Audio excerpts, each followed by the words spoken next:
Assalamualaikum warahmatullahi wabarakatuh. Jumpa lagi dengan saya Ida Sulistiarini, calon guru penggerak angkatan 9 dari Kabupaten Boyolali. Pada kesempatan kali ini saya akan melakukan refleksi individu mulai dari diri pada modul 2.1 memenuhi kebutuhan belajar murid. Bayangkanlah kelas yang saat ini Anda ampu dengan segala keragaman murid-murid Anda. Murid di kelas saya sangat beragam dari segi bakat minat, gaya belajar, kemampuan calistungnya, cita-cita, dan latar belakang keluarganya. Apa yang telah Anda lakukan untuk melayani kemampuan murid yang berbeda? Apa yang Anda lakukan untuk membuat proses pembelajaran menjadi lebih mudah untuk murid Anda? Apakah ada perlakuan yang berbeda yang Anda lakukan? Jika ada, perlakuan seperti apa? Jika tidak ada, apa dampaknya terhadap murid Anda? Menurut saya, guru harus menyesuaikan cara pengajaran dan bahan ajar sesuai dengan kebutuhan murid, memfasilitasi proses pembelajaran yang lebih mudah, dan memberikan dukungan yang diperlukan. Guru harus memahami bahwa setiap murid memiliki potensi untuk berkembang dan belajar, dan harus berusaha untuk membantu mereka mengejar potensi tersebut. Sebagai seorang guru, saya akan berusaha untuk melayani kebutuhan dan kemampuan setiap murid secara individual. Langkah-langkah yang akan saya lakukan yaitu 1. Melakukan asesmen diagnostik. Saya akan mengadakan tes awal untuk mengetahui tingkat pemahaman dan kemampuan setiap murid, sehingga saya dapat menyesuaikan cara pengajaran dan bahan ajar sesuai dengan kebutuhan mereka. Langkah kedua, saya akan menggunakan metode pengajaran yang berbeda. Saya akan menggunakan metode pengajaran yang berbeda seperti visual, audio, dan kinestetik untuk membantu murid memahami konsep dengan lebih baik.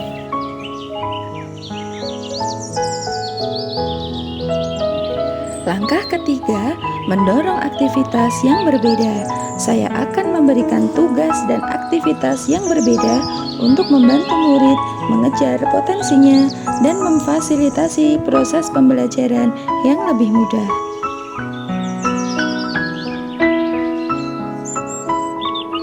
Langkah keempat, bekerja sama dengan orang tua. Saya akan bekerja sama dengan orang tua murid untuk memastikan bahwa setiap murid memperoleh dukungan yang diperlukan untuk berkembang dan belajar dengan baik.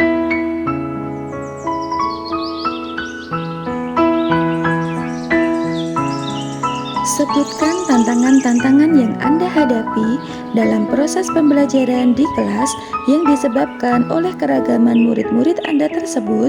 Tindakan-tindakan apa yang telah Anda lakukan untuk mengatasi tantangan-tantangan tersebut? Tantangan saat proses pembelajaran berlangsung di kelas dengan keberagaman karakteristik siswa di dalam kelas adalah persiapan yang matang sebelum melakukan proses pembelajaran, dan ini akan menyita waktu, pikiran, dan tenaga.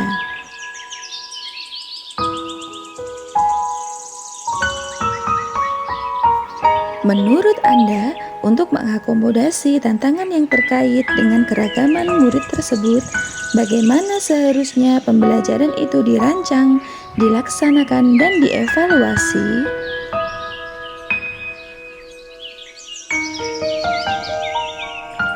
Menurut saya, pembelajaran kita rancang dengan memahami bakat dan minat dari tiap-tiap murid kita, dan dalam melaksanakan pembelajaran sesuai dengan kebutuhan murid. Dan sebagai seorang guru, kita tidak boleh membeda-bedakan perlakuan kita kepada murid kita. Dan seharusnya proses pembelajaran yang dilakukan di kelas memuat strategi pembelajaran yang berpihak kepada murid dengan karakteristik mereka yang unik dan keragaman yang mereka miliki. Misalnya, dengan melakukan pengelompokan siswa yang berbeda-beda karakteristik menjadi satu dan siswa yang beragam ini, agar mereka dalam berproses dapat saling menerima dan menghormati perbedaannya.